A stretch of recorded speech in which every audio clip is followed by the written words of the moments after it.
Sabing government in action, mahigit 100 senior citizens sa Quezon City nakatanggap ng birthday package at pinakabagong Tourist Information Center ng Muntinlupa binuksan. Si Simon Ong sa report. Halos 150 senior citizens na nagdiriwang ng kanilang ika-85th birthday ang nabigyan ng birthday package ng Quezon City LGU. Kasabay ito ng kanilang selebrasyon sa ika-85 anibersaryo ng lungsod at pakikiisa ng Social Security System.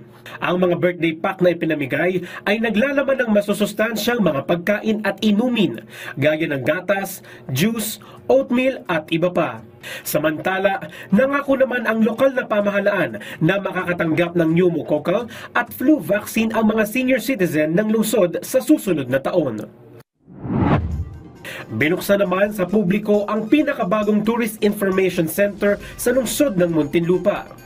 Sa pangunguna ng lokal na pamahalaan, inilungsad ang naturang center na layong mapabuti ang ekonomiya sa lungsod. Magsisilbi rin bilang Central Source Hub at souvenir shop ng mga locally made merchandise ang Tourist Information Center. Malugod namang pinasalamatan ng lokal na pamahalaan ang mga nakiisa sa inisyatibo. Simon Ong, para sa Pambansang TV, sa Bagong Pilipinas.